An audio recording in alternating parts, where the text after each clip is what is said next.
Oi, gente, estou eu aqui outra vez para cravar mais uma parte aí do estudo de Daniel.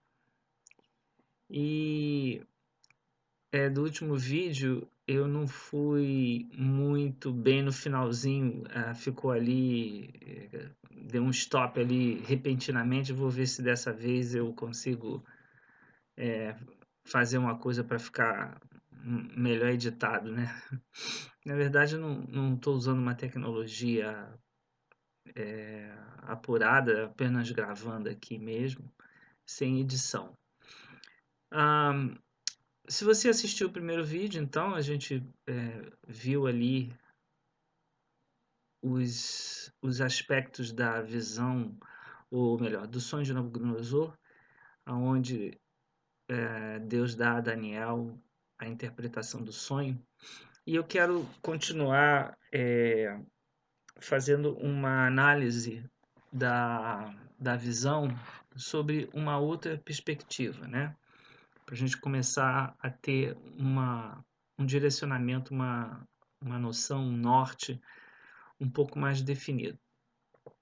Veja só, gente, estudos proféticos são muito difíceis. A gente tem uma imagem, a gente constrói uma imagem baseada naquilo que a gente tem de informação bíblica e daquilo que a gente entende que pode ser interpretado de forma simbólica, tentando separar o que possivelmente é simbologia e possivelmente é um retrato real, porque existe essa característica na palavra profética. Existem muitas coisas que são simbólicas, representativas, mas existem muitas coisas, ou pelo menos uma parte, né? Não sei aqui quantificar se muito ou pouco, mas existe uma parte que é literal. E às vezes é difícil a gente separar isso. E às vezes uma palavra profética, ela tem as duas facetas. Ela tem, para um tempo, um sentido literal e para outro tempo um sentido simbólico. Eu não sou o dono da verdade, não entendo tudo. Eu sou apenas uma pessoa que, por amar essa parte da palavra bíblica, profética, e por entender a sua importância, me dediquei a estudar, a analisar, a fazer anotações. Então, eu não estou, de maneira alguma, tentando dizer que as coisas que eu estou apresentando como sendo aquilo que eu entendo ou até onde eu acredito que entendo são a verdade absoluta. Não, de forma alguma. Eu estou dando uma opção que é fruto de um estudo, que é fruto de uma análise, é fruto também de oração. Tem coisas que eu me debrucei em oração para tentar entender, e algum dia me veio um pensamento diferente que eu posso acreditar que veio do Senhor e me trouxe então um entendimento, se não exatamente o que é, pelo menos satisfatório para trazer à minha alma uma sensação de conforto com aquela ideia. É claro que o jogo profético, a palavra profética, é como um quebra-cabeça. E quando você monta um quebra-cabeça, às vezes você acha uma peça que você coloca aquela peça naquele lugar e ela até que encaixa. E você por um tempo acredita que aquela peça é pertencente àquele espaço. Mas à medida em que avança a montagem da imagem, chega um certo momento em que você percebe que aquilo que você achava que estava certo, aquela peça naquele lugar, você começa a ver que talvez não seja a peça correta naquela posição. E para quem já montou quebra-cabeça, isso acontece várias vezes. Aí mais para o final você vê, não, essa aqui até dava para enganar, ou dava para ficar ali um tempo, mas a gente agora que a imagem está melhor montada, eu estou vendo que não é bem ali.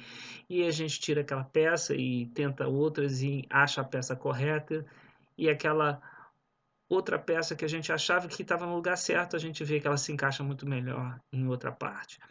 Isso acontece às vezes na profecia, no estudo profético. Na verdade, eu diria que acontece com boa frequência. Eu já me deparei com coisas que eu achei que era de um jeito, e com o passar dos anos, estudando e coletando e tendo mais informação, acabei mudando a posição da peça. Mas isso também não significa que tudo aquilo que hoje eu entendo como sendo o quadro que eu consigo construir é o quadro final. Esse quadro, na verdade, está sempre em construção. A minha proposta, o meu objetivo é dar a você que não tem muita noção, nenhuma noção, um norte, para que você possa entender algumas coisas e, a partir daí, fazer a sua própria, ou dar continuidade a esse estudo e fazer anotações, e com o passar dos anos você conquistar também um, uma imagem em que você consiga ter uma visão um pouco melhor daquilo que nos espera, aquilo que está reservado para a igreja, para o mundo, etc. Ok? Então, eu queria dar essa explicação para que ninguém entenda ou pense que eu sou o dono da verdade, que tudo que eu estou dizendo é 100% correto e é irremovível. Não. O estudo está em andamento e existe sempre a possibilidade de, daqui para frente, no futuro, se olhar e ver que existe um caminho que a gente agora está vendo que existe uma outra peça que melhor se encaixa naquela posição, e aí muda a perspectiva, muda a visão, muda a maneira de entender aquela porção que a gente está trabalhando na análise profética. Bom, eu quero começar dizendo que o sonho que Nabucodonosor teve da estátua, a cabeça de ouro, peitos e braços de prata, quadril e o ventre de bronze, as pernas de ferro e os pés em parte de ferro em parte de barro. Este sonho que Nabucodonosor teve, ele revela a perspectiva política da sucessão dos impérios que se seguiriam ao reino da Babilônia. A imagem da estátua ela representa o chamado Tempo dos Gentios, né? Essa expressão ela se encontra algumas vezes na Bíblia. E o que seria isso, Tempo dos Gentios? O meu, o meu, o meu conhecimento, a minha imagem, a minha ideia do Tempo dos Gentios é que é o período de tempo determinado por Deus para Jerusalém ou Israel como um todo ser pisada, humilhada, subjugada e ameaçada pelos povos gentios ou gentílicos, né? Existe uma passagem, eu vou ler esse texto com vocês, em Lucas capítulo 21, verso 24, que traz essa definição. Diz assim: cairão a fio de espada e serão levados cativos, falando do povo judeu, para todas as nações, uma coisa que já aconteceu, né? Os judeus foram espalhados por todas as nações, é por isso que a gente hoje encontra judeus na Romênia, no Brasil, nos Estados Unidos, no México, em todos os cantos do mundo. E até que os tempos dos gentios se completem, Jerusalém, e aí eu volto a dizer Jerusalém porque representa, era a capital, né, no tempo de Davi, será pisada por eles, né? Então isso é o chamado tempo dos gentios. Esse tempo, eu concordo com alguns escritores que ele se inicia no período do cativeiro de Israel na Babilônia. Essa é uma história que você encontra, eu já falei aqui no primeiro vídeo, o pano de fundo histórico do livro do profeta Jeremias é esse episódio, mas ali capítulo 36, por exemplo, de 2ª Crônicas, você pode ler isso, outras passagens, né, que você tem essa noção de quando Nabucodonosor leva cativo, depois de destruir Jerusalém, leva cativo o povo de Judá para a Babilônia. Isso foi 586 a.C. Devemos também ter em mente que a gente está falando do Reino do Sul, ok? Em 722 a.C., o Reino do Norte já tinha sido cativo, levado cativo pela Assíria. Então, aquela região já estava arrasada, dominada por povos estrangeiros. Mais tarde, então, em 586 a.C., é que Nabucodonosor dá o golpe final sobre Jerusalém, depois de um cerco, e leva o povo cativo para a Babilônia. Então, com esse evento, todo Israel fica sujeito aos gentios, né? Esse tempo, então, a gente pode considerar que ele se inicia com o cativeiro babilônico e ele só terminará no chamado tempo do fim. O tempo do fim é uma expressão que só é encontrada no livro de Daniel, né? E ele é chamado fim, tempo do fim, não porque vai ser o fim do mundo, ok? Deixar isso aqui claro. Mas porque está associado justamente ao fim do tempo dos gentios. Desde 1948, Israel retomou a sua autonomia política, a sua autonomia como um Estado constituído. Então, hoje, Israel ele vive uma situação de independência, porém continua sendo massacrada, de certa forma, pela questão árabe-israelense, as guerras todas envolvidas e todo o ódio que é voltado aos judeus. E haverá ainda um tempo futuro onde novamente eles vão sofrer uma subjugação, vão ser subjugados outra vez, uma cadeia de eventos políticos que vão culminar novamente num domínio gentílico sobre aquele lugar. Ainda não é claro como isso vai se dar, mas hoje na minha mente, no quadro que eu tenho formado na minha cabeça, isso será paulatino, aonde através de guerras, possivelmente, na verdade é a única opção que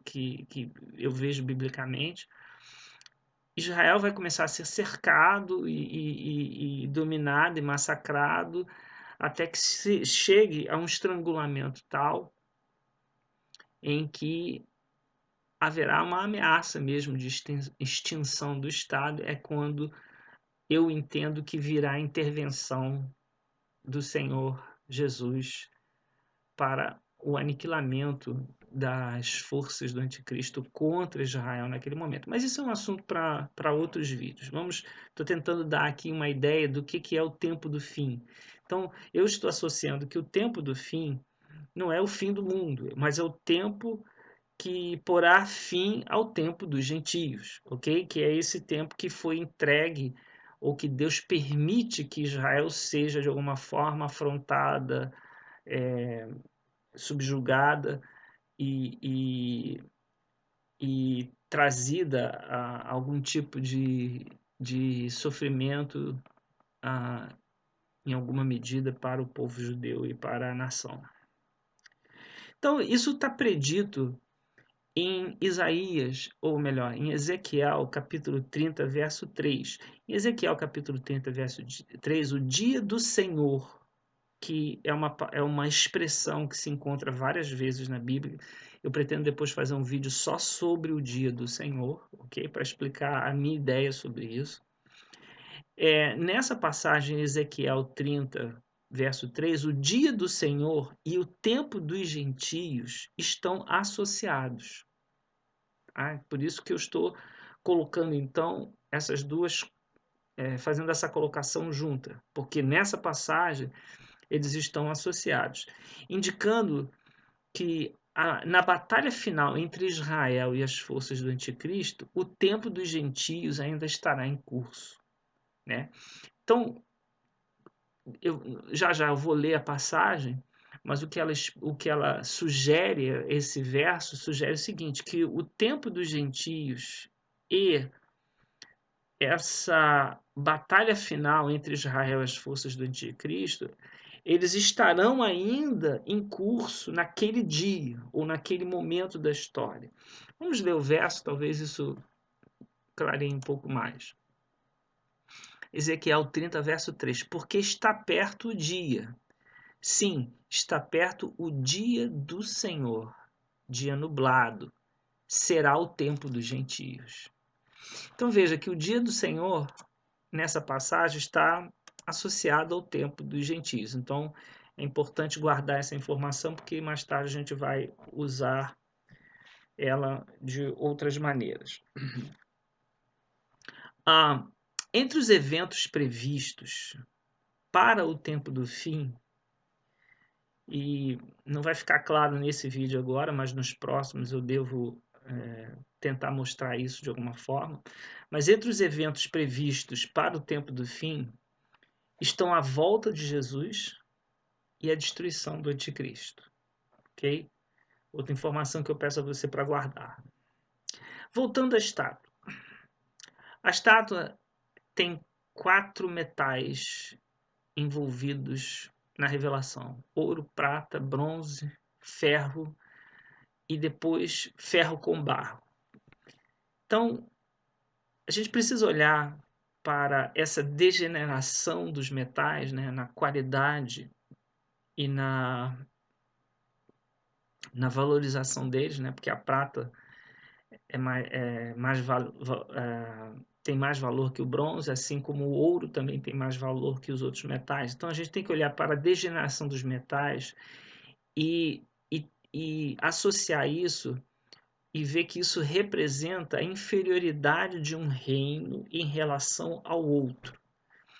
Então, Babilônia, cabeça, peito e braços de prata, reino medo-persa, quadris e ventre de bronze, reino greco-macedônio, encabeçado por Alexandre o Grande, e as pernas de ferro, o Império Romano. Então, a degeneração dos metais, ela representa a inferioridade de um reino em relação ao outro. Agora, preste atenção, relativamente a poder, glória e autoridade, mas não em extensão de domínio. Por que não em extensão de domínio? Porque em extensão de domínio, nenhum deles foi maior do que Alexandre, o greco-macedônio, o reino greco-macedônio que representa os quadris e o ventre de bronze. No Império Babilônico, por exemplo, o monarca, o poder do monarca era absoluto, né? Matava quem queria, Nabucodonosor matava quem queria ele deixava com vida. Vou ler esse verso para vocês em Daniel 5, verso 18, melhor, verso 19. Daniel se dirigindo a Nabucodonosor, né? Diz assim: por causa da grandeza que lhe deu, vamos ler o 18. Ó rei, Deus, o Altíssimo, deu a Nabucodonosor, teu pai, o reino e a grandeza, glória e majestade. Ele, na verdade, está falando para um dos descendentes de Nabucodonosor, mas ele está se referindo a Nabucodonosor. Por causa da grandeza que lhe deu, povos, nações e homens de todas as línguas tremiam e temiam diante dele. Matava quem queria e a quem queria deixava com vida. Então veja, o monarca ali, ele tinha todo o poder, né? No caso de Nabucodonosor, no Império Babilônico, ele tinha todo o poder. Quando a gente vê no Império Medo-Persa, quando a gente estuda a história e se depara, inclusive biblicamente a gente também vê isso, que no Império Medo-Persa, já vemos em relação ao Império Babilônico um certo enfraquecimento do poder do monarca. Por quê? Repare que em Daniel capítulo 6, que é a história que fala sobre a ida de Daniel na cova dos leões, quando ele é lá lançado, há uma impossibilidade do rei Dário de livrar a Daniel da cova dos leões, em função de um decreto que ele mesmo tinha selado. Então, o poder ali, ele é mais multipartido, ou a lei tinha também força ao ponto de impedir que o monarca fizesse o que quisesse, né? Vamos colocar dessa forma. No Império Grego de Alexandre o Grande, a aristocracia militar dividia o poder, né? E são estudos históricos que vão mostrando isso. E como ele não teve herdeiros, os seus 4 generais acabam repartindo o reino entre si. E o Império Romano tem que compartilhar o poder com o Senado. Quer dizer, os Césares, pelo menos no período da realeza, eles não tinham o domínio total, né? Mas o Senado é que decidiam as coisas, apesar de ter um rei ou um imperador. E aqui é importante abrir um parênteses. Eu quero abrir um parênteses para dar algumas explicações sobre Roma e o Império Romano. Outra coisa importante, como eu falei no primeiro vídeo, não é possível se estudar, avançar no estudo profético, a gente não conhecer a história. E aí eu reforço dizendo que conhecer o Império Romano e o seu funcionamento é extremamente fundamental para poder compreender a profecia bíblica. Está tudo relacionado.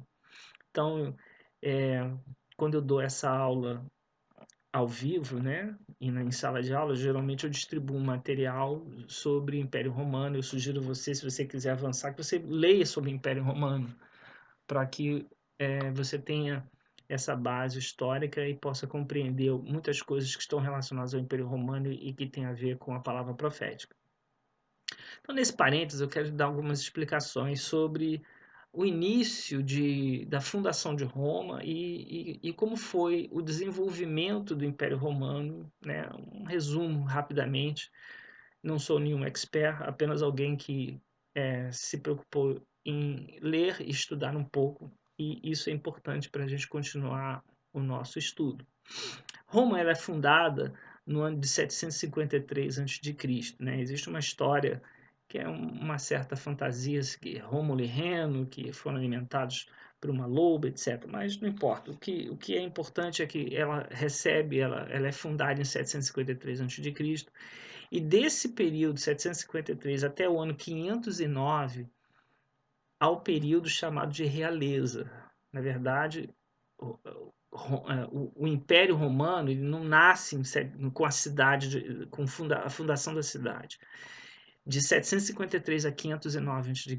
é o período chamado da realeza de Roma, ou daquilo que constituía o reino romano. Em 509 a.C. se instala a República Romana, já com a existência do Senado. E esse período de república vai de 509 até 27 antes de Cristo. Nessa data, 27 antes de Cristo, para alguns historiadores, é quando a república assume a característica de império. César Augusto, né, a gente conhece. César é um título, tá, gente? Não é um nome. Hoje, na língua portuguesa, a gente usa César como nome próprio, mas César era um título. Assim como Faraó era um título, não era o nome de alguém. Assim como Cleópatra era um título, não era o nome de uma mulher. Os filmes acabam trazendo confunde a identidade do título com a pessoa. Mas César é um título. Então, César Augusto é o primeiro governante a governar sozinho. E aí a república ela perde esse poder, ou praticamente deixa de existir, mas ela perde muito o poder do Senado, perde muito porque assume ali em 27 a.C. a característica de império. E esse império romano, então, vai de 27 a.C. até 476 depois de Cristo, ok? E nessa data, segundo a maior parte dos historiadores, 476 depois de Cristo marca o fim da Idade Antiga, ok? Em 286 depois de Cristo, Diocleciano, que era um dos imperadores do Império Romano, Diocleciano, ele divide o Império Romano em dois e cria-se então o Império Romano do Ocidente e o Império Romano do Oriente. Essa divisão, existe uma série de razões econômicas e políticas para isso, você precisa investigar a história e ler para você entender esses fatos, mas essa divisão que acontece em 286 marcam na visão que Nabucodonosor, no sonho de Nabucodonosor, marcam ali as duas pernas da estátua. Veja que as duas pernas eram de ferro, né? Então, as duas pernas da estátua de ferro são os dois braços, ou melhor, duas pernas do Império Romano, né?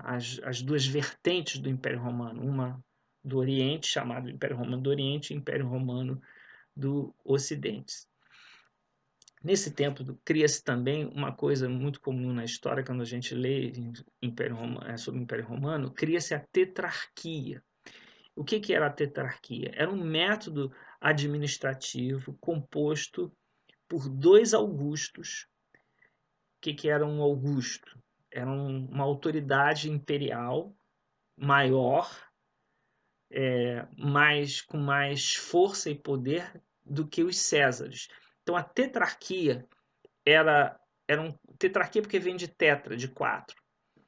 Dois Augustos e dois Césares. Os Augustos tinham mais autoridade do que os Césares. É dividido assim porque o reino é muito grande agora e era necessário criar um método mais eficiente de administração do império. Em 476, como eu disse, depois de Cristo, que os historiadores identificam ou marcam como o fim da Idade Antiga, e eles marcam como fim da Idade Antiga e início da Idade Média, justamente porque em 476 depois de Cristo cai o Império Romano do Ocidente. Então, o Império Romano do Ocidente ele se esfacela, ele acaba em 476 depois de Cristo. Rômulo Augusto abdica do posto de imperador do Império Romano do Ocidente, forçado por um general seu chamado Odoacro, né? Só uma informação. O Império Romano do Ocidente, ele abrigava um grande número de culturas diferentes. E apesar de ser forte institucionalmente, isso é história, e aí vamos voltar à estátua. O Império Romano do Ocidente era forte institucionalmente, como uma instituição, ele era forte, representado pelo ferro, como o ferro é forte, ok? Apesar dessa força, ele estava dividido de forma étnica, religiosa, cultural e linguisticamente. E por que havia essa divisão? O Império Romano do Ocidente, ele tinha vamos dizer assim, ele tinha uma maneira de fazer as coisas um tanto quanto incomum. Ele, quando invadia um povo, invadia uma terra, ele dominava aquela terra e ele conquistava aquele povo e ele obrigava que os homens ou uma parte daquela população ingressasse nas fileiras do exército romano. Você vê isso claramente em vários livros de história, em filmes, por exemplo, existem vários filmes que mostram isso. Então, Quando você forçava isso, ele crescia o exército. Ele subjugava a terra, tomava impostos, tomava os bens, ocupava a terra e obrigava a certo número de pessoas daquela terra a ingressarem nas fileiras do exército romano. Mas eram pessoas de outras etnias, eram pessoas de outras culturas, de outra língua, de outros hábitos.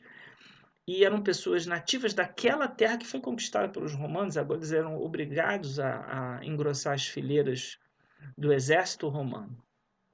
Então, isso fez com que o Império Romano do Ocidente, apesar de forte institucionalmente, ele estava assim dividido por sua etnia, porque ele tinha um grande número de soldados e de autoridades. Odoacro, por exemplo, que derruba, que força Rômulo Augusto a abdicar do posto de imperador, ele era um general do Império Romano bárbaro.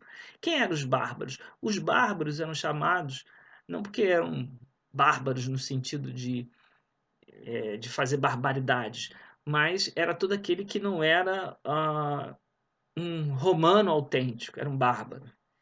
Então, era um general do Império Romano que não era, na verdade, de origem romana, que força essa abdicação de Rômulo Augusto. Essa mistura, ou melhor, essa divisão étnica, religiosa, cultural e linguística é a mistura do ferro com o barro, que Nabucodonosor vê com relação aos pés. A palavra profética diz que ele viu os artelhos são o quê? São os dedos. E os pés, eles eram em parte de barro e em parte de ferro. E diz lá no verso de número 42, do capítulo 2 de Daniel, o seguinte: como os artelhos dos pés eram em parte de ferro e em parte de barro, assim por uma parte o reino será forte, e por outra frágil. Então, essa fragilidade essa fragilidade estava justamente focada nessa situação de mistura desses povos e divisão dentro de si mesmo com relação a, uma, a um amor ou uma dedicação ou a um nacionalismo por Roma, porque na verdade eles foram forçados a estar ali. Então eu diria que a multiplicidade cultural enfraquecia o sentimento nacionalista desse Império Romano. Os jovens dos povos conquistados eles eram obrigados a ingressar nas fileiras do exército romano. Então essa é a mistura que eu vejo de barro com ferro. Veja que na visão, verso 43, de Daniel capítulo 2, Daniel diz o seguinte, que o barro e o lodo, ou melhor, o barro e o ferro, eles se misturariam mediante casamento, mas não se ligariam um ao outro, porque o ferro não se mistura, não se liga com o barro. Veja, casamento aqui não é casamento de homem e mulher, e casamento aqui é essa união de coisas, é um indivíduo que não pertence àquela nação ser forçado a servir naquele exército e se vê agora dividido, porque ele não pertence àquela cultura, ele não pertence àquela formação. É mais ou menos como. Não posso dar esse exemplo como sendo perfeito, mas hoje o exército americano ele admite que qualquer estrangeiro possa ingressar, porque ele tem um conceito de profissão. Naquele tempo, a única diferença, eu diria, é que nenhum estrangeiro é forçado a ingressar no exército americano. Mas naquele tempo eles eram forçados a entrar no exército romano, né? Então, esses fatos somados ao declínio econômico que existia naquele momento no Império Romano do Ocidente foram as causas dessa queda, né? Já o Império Romano do Oriente é diferente.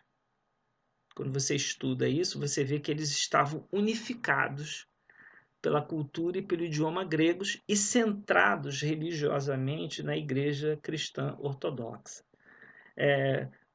Estudando isso com mais detalhes, né, indo nos livros, vocês vão ter mais informações e vão poder perceber que era muito mais consistente o Império Romano do Ocidente, do Oriente, do que o do Ocidente. Tanto é que depois de 286 depois de Cristo, que é quando o Império Romano do Oriente é criado, ele sobrevive até 1453 da nossa era. Por mais 1167 anos, o Império Romano do Oriente ele continua existindo. Em 1453 existe a famosa queda a tomada, né? É a queda, o ano da queda do Império Romano do Oriente pela tomada dos turcos otomanos. E aí marca um outro momento da história, que é o fim da Idade Média, ok? Então, fechado esse parênteses, quero voltar a recapitular dizendo o seguinte, que os dedos da estátua nos transportam, então, para o tempo do fim. Então, a profecia já se cumpriu com a cabeça, com o peito e os braços, com o quadril e o ventre, com as pernas. E ela agora falta o cumprimento parcial da parte que está ligada aos pés, que parte era em ferro e parte era em barro. Veja que ser parte de ferro e parte de barro também já se cumpriu parcialmente por toda a explicação que eu acabei de dar. Porém, nessa parte, a palavra profética, ela se transporta para o futuro. Então, os pés, parte em barro e parte em ferro, ele tem um comprimento ali na questão do Império Romano, baseado naquilo que eu já disse, mas a partir desse momento a profecia ela se torna dupla, ou ela se torna para dois tempos. Parte dela já se cumpriu ali no Império Romano e parte irá se cumprir no tempo do fim. Então a gente tem que olhar agora para os pés da estátua. Porque sabemos que os dedos da estátua, né, que é os pés e os dedos, parte em ferro e parte em barro, por que a gente sabe que nos transportam para o tempo do fim? Bom, vou dar pelo menos uma indicação aqui. Na visão, ou melhor, no sonho que Nabucodonosor tem, ele vê uma pedra cortada sem auxílio de mãos que esmiuça os pés, que bate nos pés da estátua e esmiuça, ou seja, transforma em pó, e depois transforma toda a estátua em pó. Ora, essa pedra que esmiuça os pés da estátua ainda não foi cortada sem auxílio de mãos. A gente não tem um registro histórico sobre isso. Na verdade, o Império Romano ele foi terminado não por uma intervenção divina nesse sentido, mas ele foi terminado, ele deixou de existir através de todas as questões históricas que a gente conhece. Então veja que a difusão do evangelho pelo mundo, como eu já disse, ela representa um reflexo do cumprimento futuro desta profecia. A mão do homem ela esteve envolvida no fim do Império Romano. Então, naquele tempo do fim, a mão do homem não vai estar envolvida, porque a pedra é cortada sem auxílio de mãos humanas. Então, essa parte ela vai ser ainda cumprida. Mas, para a gente falar sobre isso, eu vou deixar para o próximo vídeo, que esse também já ficou meio comprido, né?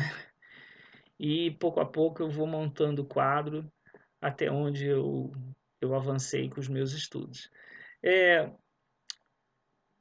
Quero acreditar que me fiz bem compreender, tá, gente? Se vocês tiverem, eu vou publicar, vou mandar para alguns de vocês. Se tiverem algumas dúvidas, me escrevam, dizendo o que não ficou claro, que eu vou tentar ser um pouco mais transparente, ok? Um abraço, Deus abençoe, até o próximo.